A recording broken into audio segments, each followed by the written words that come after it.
আসসালামু আলাইকুম। ক্লাস নবম এবং দশম শ্রেণীর শিক্ষার্থীরা, কী অবস্থা তোমাদের? ভাইয়া আজকের এই ক্লাসে তোমাদের গণিত বিষয়ের সেট ফাংশন যে চ্যাপ্টারটা আছে 2.1, ওই চ্যাপ্টারে গুরুত্বপূর্ণ একটি সৃজনশীল ভাইয়া তোমাদেরকে করিয়ে দিব। যেই সৃজনশীলটা বিগত বছরে বহু বোর্ডে এই কোশ্চেনটা করছিল, এবং কি তুমি তোমার সামনে যে টেস্ট পরীক্ষা বলো, তোমার ফাইনাল পরীক্ষা বলো, তোমার দুইটা পরীক্ষার জন্যই গুরুত্বপূর্ণ হবে, এবং কি তোমার ভাগ্য যদি ভালো হয় এই রিলেটেড ম্যাথগুলো তোমার পরীক্ষায় চলে আসতে পারে।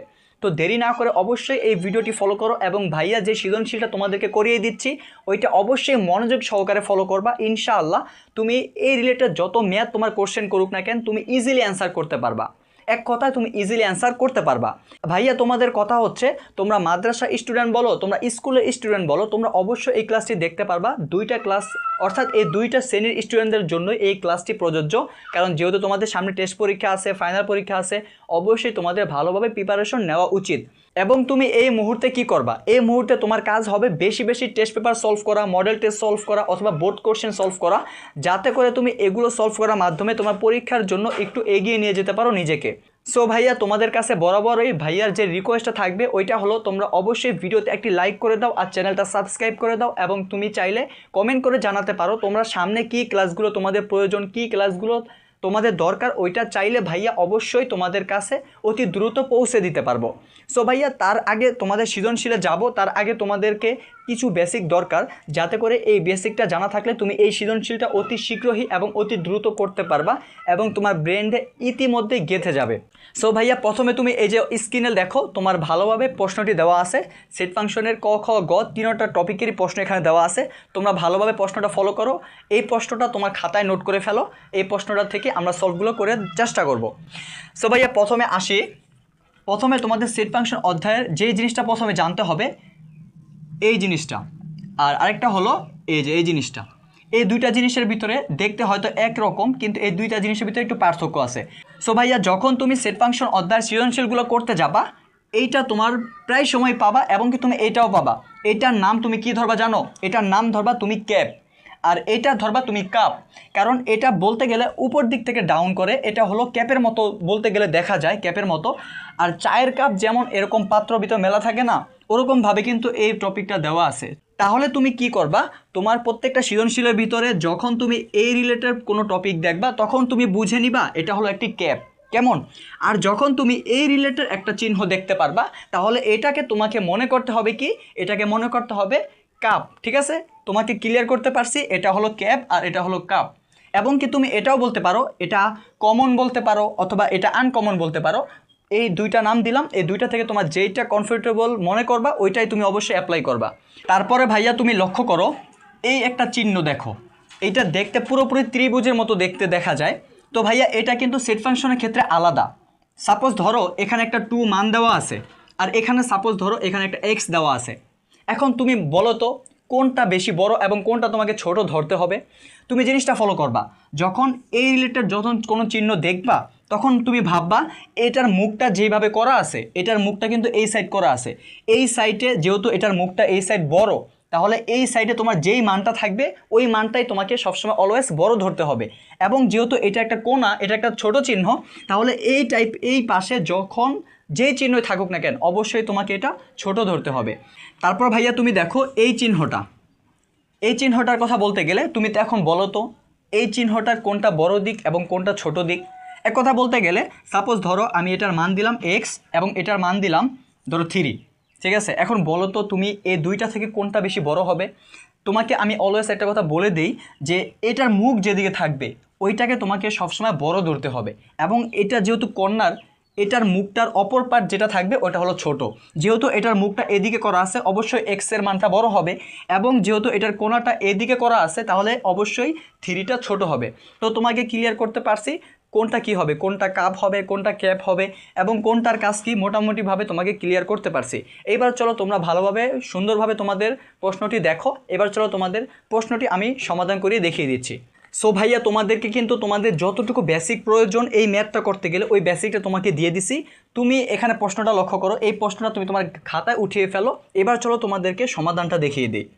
প্রথমে ভাইয়া তুমি উঠাও ক নাম্বার।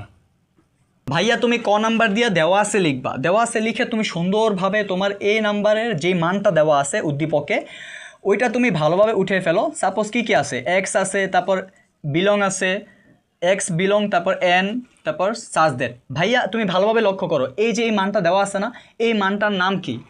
এই টপিকটার নাম হলো বিলং। আর এই যে ছোট ছোট দুটো চিহ্ন দেখতে পারতেছো, এটার নাম কি? এটার নাম হলো সাজ দ্যাট। তুমি এই দুইটা জিনিস অবশ্যই ভালোভাবে মনে রাখবা। তারপরে ভালোভাবে উঠে ফেলো, এক্স জোড় সংখ্যা, এক্স জোড় সংখ্যা, এক্স যোগ সংখ্যা কত হবে ভাইয়া? 2 থেকে বড় হবে এক্স, আবার এক্সের মানটা হবে 8 অপেক্ষা ছোট। বাস এটাই হলো তোমার এর মান। এখন তোমাকে কি করতে হবে? প্রথমে তোমার এর মানটা বের করতে হবে। তাহলে সাপোজ ধরো, এখন তুমি জিনিসটা বুঝো, এখানে কি কি দেওয়া আছে? X belong N such that x জোড় সংখ্যা, মানে তোমার এক্সটা এমন একটা মান হতে হবে যেটা তোমার জোড় সংখ্যা হবে। তাহলে এক্স এর মানটা জোড় সংখ্যা হলে এইভাবে তুমি চিহ্নটা লক্ষ্য করো। চিহ্নটা কিন্তু ভাইয়া একটু আগে তোমাকে বেসিকে বুঝাইছি। তাহলে এখানে কি হবে দেখো, এখানে এক্সটা দেখো, এক্স এর মানটা তোমার এমন হবে যা তোমার 2 থেকে বড় হবে, এবং তোমার 8 এর মানটা দেখো 8 এর থেকে ছোট হবে এক্স এর মানটা। তাহলে তুমি বুঝো, এখানে 2 আছে, এখানে 8 আছে, তোমার এক্স এর মানটা কি করতে হবে? 2 থেকে বড় নিতে হবে এবং 8 থেকে ছোট নিতে হবে। তাহলে তুমি দেখো 2 এবং 8 এর ভিতরে জোড় সংখ্যা কয়টা মান দেওয়া আছে, কি কি দেওয়া আছে তোমরা লক্ষ্য করো। তাহলে দেওয়া আছে 2 এবং 8 কিন্তু বাদ থাকবে। তাহলে জোড় সংখ্যার ভিতরে কি আছে? 4 এবং 6। তুমি ভালোভাবে লক্ষ্য করো, 2 কিন্তু বাদ থাকবে, 2 বাদ গেলে তাহলে কি থাকে? জোড় সংখ্যা 4 থাকে, তারপর 6 থাকে, 8 কিন্তু বাদ। তাহলে 2টা সংখ্যা হবে, কি কি হবে ভাইয়া তোমরা বলো? হবে 4 এবং তোমার 6। এটাই হলো তোমার এর মান, ঠিক আছে? এর মান কিন্তু আমরা পেয়ে গেছি 4 এবং 6। তারপর তুমি আসো বি, তুমি বিটা ভালোভাবে উঠিয়ে ফেলো। বি এর মান কি দেওয়া আছে? বি এর মান দেখো, ভালো করে উঠিয়ে ফেলো, X belong N such that X বিজোড় সংখ্যা হলে, এখানে জোড় সংখ্যা চাইছে, এখানে চাইছে বিজোড় সংখ্যা। তাহলে তুমি বিজোড় সংখ্যা উঠিয়ে ফেলো। বিজোড় সংখ্যা, বিজোড় সংখ্যা কি চাইছে? বিজোড় সংখ্যা 1 থেকে, ওই সিম্পল আগের মতোই আছে মোটামুটি। এখানে 1 থেকে বড় হবে এক্স এর মানটা, ঠিক আছে, এবং তোমার 7 থেকে ছোট হবে এক্স এর মানটা। এটাই হলো মান। এটা কিন্তু তোমার উদ্দীপক কি দেওয়া আছে, তুমি উদ্দীপক থেকে ভালোভাবে দাগিয়ে ফেলো। তারপর তুমি লক্ষ্য করো, এখানে কি চাইছে? এক্স এর মানটা বিজোড় সংখ্যা হবে, মানে এক্স এর যে মানটা হবে ওটা হবে বিজোড় সংখ্যা, এবং এমন একটা মান নিতে হবে যেটা 1 থেকে বড় হবে এবং তোমার 7 থেকে ছোট হবে। এক্স এর মানটা এমন একটা মান নিতে হবে।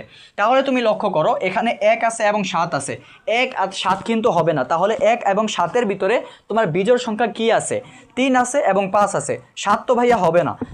তাহলে তুমি লক্ষ্য করো, এখানে যেহেতু আমি এ এর মান এবং বি এর মান দুইটাই পেয়ে গেছি, তাহলে তুমি সুতরাং দিয়ে লিখতে পারো এ সমান সমান এর মান কি পাইছি? 4 এবং 6। তাহলে তুমি 4 এবং 6 দিয়ে দাও, তারপর সুতরাং দিয়ে বি এর মানটা দিয়ে দাও। তাহলে বি এর মান কি চাইছে? বি এর মান এখানে কি দেওয়া আছে? 3/5। তাহলে তুমি সুন্দরভাবে 3 এবং 5 দিয়ে দাও। বাস এটাই হলো তোমার ক নাম্বারের সমাধান। ভাইয়া তুমি ভালোভাবে দেখো ক নাম্বার কি সমাধানটা হয়েছে, এবং ভাইয়া যেভাবে বুঝাইছি এইভাবে তুমি তোমার পরীক্ষা অ্যান্সার করতে পারবা। এই রিলেটেড যত ম্যাথ আসবে তুমি ইজিলি অ্যান্সার করতে পারবা। ভাইয়া ক নাম্বারটা শেষ হয়ে গেছে, এবার চলো তোমাদের খ নাম্বারটাও দেখিয়ে দিচ্ছি। তারপর ভাইয়া তুমি খ নাম্বারটা দেখো, খ নাম্বারে কি বলছে? খ নাম্বারে বলছে বি ক্যাপ সি ইন্টু এ নির্ণয় করো, অর্থাৎ এই মানটা থেকে তোমার এ এর মান নির্ণয় করতে হবে। এখন তুমি দেখো, তোমার উদ্দীপকে কিন্তু আমরা এ এর মান এবং বি এর মান কিন্তু আমরা ক নাম্বারই পেয়ে গেছি, তাহলে ওইটা আর বের করতে হবে হবে না। তাহলে তুমি কি লিখতে পারো? তুমি লিখতে পারো ক হতে পাই, সুন্দরভাবে লেখা দাও, ক হতে পাই। তারপর তুমি লেখো এ এর মান কি পাইছি আমরা? এ এর মান পাইছি আমরা 4 এবং 6। তাহলে তুমি এটা লিখে দাও সুন্দর করে। তারপর তুমি দেখো বি নাম্বার, বি এর মান আমরা কি পাইছি? বি এর মান আমরা পাইছি 3 এবং 5। এটাই কিন্তু আমরা ক হতে পাইছি। তাহলে এটা শেষ। এখন তোমাকে কী করতে হবে? সি এর মানটা বের করতে হবে। তাহলে তুমি লেখো সি ইজ ইকুয়াল টু, উদ্দীপকে কী দেওয়া আছে ভালো করে দেখো, উদ্দীপকে দেওয়া আছে x belong N such that, তারপরে দেখো কি দেওয়া আছে, 1 থেকে এক্সের মানটা বড় হবে এবং 5 থেকে ছোট হবে। এটাই হলো তোমার উদ্দীপকে দেওয়া আছে। এখন তুমি সাপোজ ধরো, এখন তুমি দেখো এখানে এক্সের মানটা এমন একটা মান নিতে হবে যেটা তোমার 1 থেকে বড় হবে এবং 5 থেকে ছোট হবে। তাহলে তোমার 1 এবং 5 তো হবে না, 1 আর 5-এর ভিতরে কোন কোন সংখ্যা আছে ওইটা দেখো। 1 আর 5-এর ভিতরে দেওয়া আছে 2 আছে, 3 আছে এবং 4 আছে। তাহলে তোমার অ্যান্সার কি দাঁড়াইলো? অ্যান্সার হবে 2, 3 এবং 4, এটাই হলো তোমার সি এর মান। এখন তোমার কাজ হবে, যেহেতু আমরা সি এর মানটাও পেয়ে গেছি, তাহলে তোমার কাজ হবে প্রথমে ব্র্যাকেটের কাজটা করা। ব্র্যাকেটের কাজ শেষ করার পর তখন তুমি ব্র্যাকেট এবং তুমি এ এর মানটা নির্ণয় করতে পারবা। আগে তোমার ব্র্যাকেটের কাজ শেষ করতে হবে। তাহলে তুমি উঠাতে পারো B cup C is equal to, B এর মানটা কী দেওয়া আছে, বি এর মানটা ভালো করে দেখো। বি এর মানটা দেওয়া আছে ভাইয়া 3 এবং 5, এটা হলো বি এর মান। তারপর তুমি দিতে পারো ক্যাপ দাও। তারপর সি এর মানটা কী দেওয়া আছে ওইটা দেখো। সি এর মান দেওয়া আছে ভাইয়া 2 দেওয়া আছে, 3, তারপর 4, এটাই হলো বি এবং সি এর মান। এখন হলো ভাইয়া এখানে কি চাইছে, এখানের প্রশ্নটা দ্বারা তুমি কি বুঝতে পারছো, এই চিহ্ন দ্বারা বোঝাচ্ছে কমন চাইছে। অর্থাৎ এমন একটা মান তোমাকে নিতে হবে যেটা তোমার এই ব্র্যাকেটেও থাকবে এবং ওই ব্র্যাকেটেও থাকবে। এখন এখানে দেখো তো, এখানে কি দেওয়া আছে, 3 দেওয়া আছে। 3 এই ব্র্যাকেটে আছে, হ্যাঁ ভাইয়া এই ব্র্যাকেটে আছে, কিন্তু এখানে 5 আছে, এখানে 5 আছে নাই। তাহলে তোমার সমাধানটা কি হতে পারে, যেহেতু 3 এখানেও আছে এবং এই ব্র্যাকেটেও আছে, তাহলে আমরা লিখতে পারবো কি 3, এটাই হলো তোমার এটার মান। এখন তুমি লেখো ভাইয়া, সুতরাং কি লিখতে পারো, উদ্দীপকে এটা উঠিয়ে দাও, বি ক্যাপ সি এবং গুণ এ। এখন তুমি কাজ করবা, তুমি লক্ষ্য করো এখানে বি কমন সি, এটার মান কি দেওয়া আছে, এই যে এটার মান দেওয়া আছে ভাইয়া 3, তাহলে তুমি 3 ভালো করে উঠিয়ে দাও। এখন তুমি গুণ করতে হবে এবং এর মান কি দেওয়া আছে, এর মান আমরা কি পাইছি 4 এবং 6, তাহলে তুমি ভাইয়া উঠিয়ে দিতে পারো না, 4 এবং 6, এটাই হলো। এখন তুমি লক্ষ্য করো এখানে কি চাইছে, এখন তুমি দেখো গুণ করতে বলছে, এই 3-র সাথে একবার 4 এ গুণ হবে, একবার 3-র সাথে আবার 6 এর গুণ করবা। এখন তুমি কি লিখবা, তুমি সুন্দরভাবে লেখা দাও 3 এবং 4, 3 4, তারপর তুমি লিখবা 3-র সাথে 6 এর গুণ, তাহলে 3 এবং 6, বাস এটাই হলো তোমার খ নাম্বারের সমাধান। ভাইয়া তুমি ভালো করে দেখে নাও খ নাম্বারের অ্যান্সারটা কি, এটা তুমি ভালো মতো ক্লিয়ার করবা। তারপর চলো গ নাম্বারের অ্যান্সারটাও তোমাকে দেখিয়ে দিচ্ছি।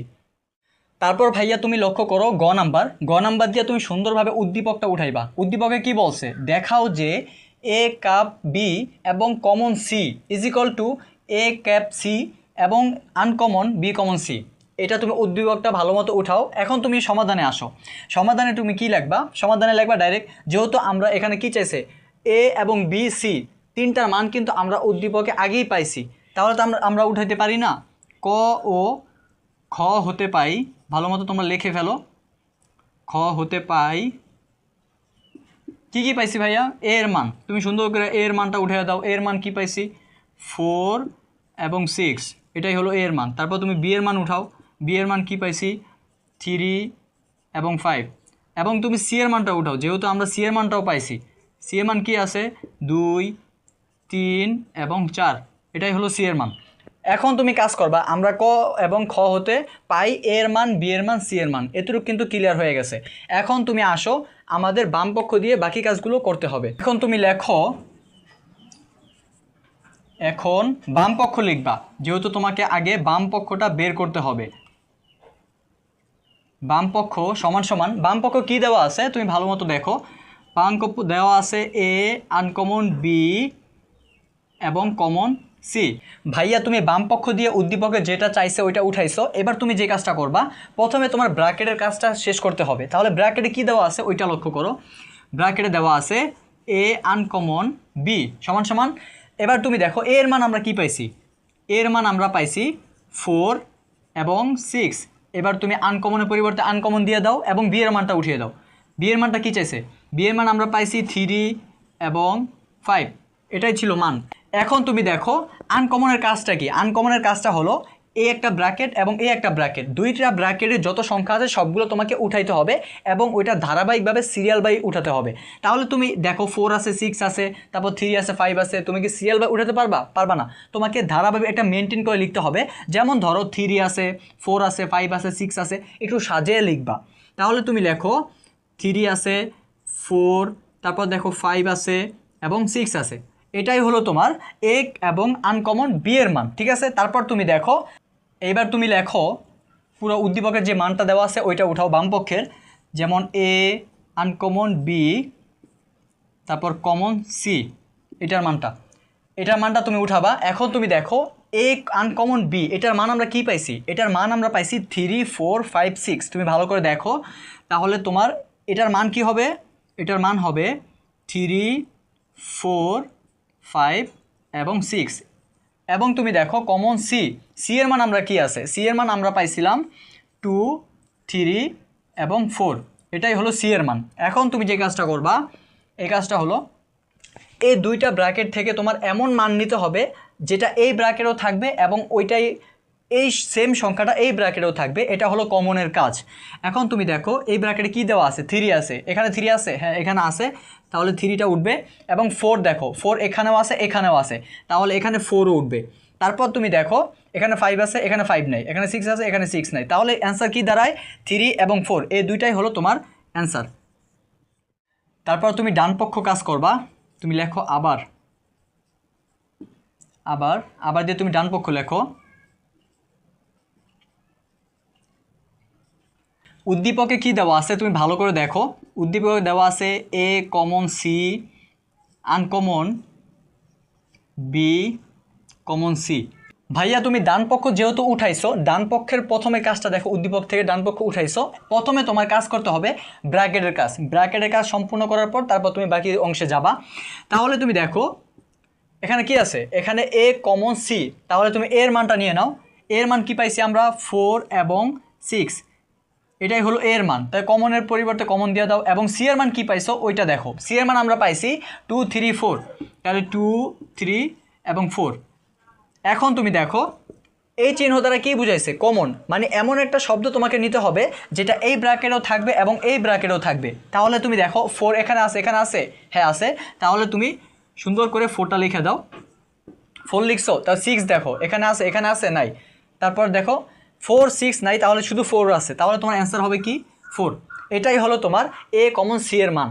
তারপর তুমি দেখো ভাইয়া আমরা এটার মান কিন্তু পেয়ে গেছি এবং এটার মানও আমার আগে থেকেই করা আছে, যেহেতু আমরা খ নাম্বার এটার মান পাইছিলাম, তাহলে আমরা উঠাইতে পারি না, খ হতে পাই, তাহলে কি পাই আমরা, খ হতে পাই বি কমন সি।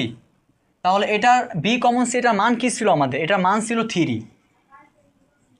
এটার মান ছিল 3, তাহলে এটা উঠিয়ে দিলাম। এখন তুমি লিখবা সুতরাং A common C uncommon B common C, এটা উদ্দীপক দিকে তুমি উঠাইবা, জাস্ট এতটুকুই, এ কমন সি তারপর বি আনকমন সি, বাস এতটুকুই তোমার কাজ। এখন তুমি লেখো এ কমন সি, এটার মান কি পাইছি আমরা, এটার মান পাইছি আমরা 4, তাহলে 4 দাও এবং আনকমনের পরিবর্তে আনকমন দিলাম এবং বি কমন সি এর মানটা কি পাইছি, বি কমন সি এর মান পাইছি আমরা 3, এটাই হলো মান।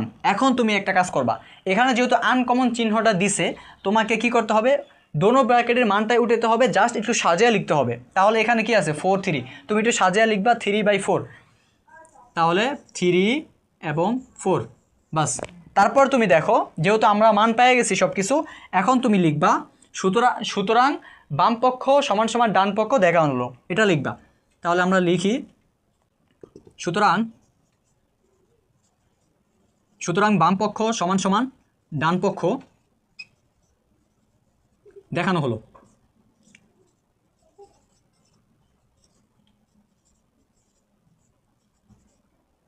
বাস এতটুকু হলো তোমার কাজ। ভাইয়া তোমাদেরকে আজকে যে সৃজনশীলটা করাইছি, তোমরা মাদ্রাসার স্টুডেন্ট হও অথবা স্কুলের স্টুডেন্ট হও, তোমাদের উভয়ের জন্য এই সৃজনশীলটা অনেক গুরুত্বপূর্ণ হবে। তাই ভাইয়া রিকোয়েস্ট করবো এই সৃজনশীলটা ভালো মতো করবা, তুমি ফুল ভিডিওটা ভালো মতো দেখবা। ইনশাআল্লাহ এই রিলেটেড যত মেয়াদ তোমার পরীক্ষা আসুক না কেন, তুমি ইজিলি অ্যান্সার করতে পারবা যদি তুমি এই ক্লাসটা ভালোভাবে মনোযোগ দিয়ে দেখে থাকো। সো ভাইয়া দেরি না করে অবশ্যই ভিডিওতে একটি লাইক করে দাও আর চ্যানেলটা সাবস্ক্রাইব করে দাও এবং কমেন্টে তোমরা জানাতে পারো তোমরা কী কী টাইপের ক্লাসগুলো চাও, তাহলে অতি শীঘ্রই তোমাদের ক্লাসগুলো নিয়ে আসতে পারবো। সো ভাইয়া এই ছিল আজকের আমাদের মূল ভিডিও। দেখা হচ্ছে পরবর্তী নতুন কোনো ভিডিওতে, সে পর্যন্ত ভালো থাকো এবং সুস্থ থাকো এবং সদা সর্বদা ইমদাদুল একাডেমি টিমের সাথে জুড়ে থাকো। আল্লাহ হাফেজ।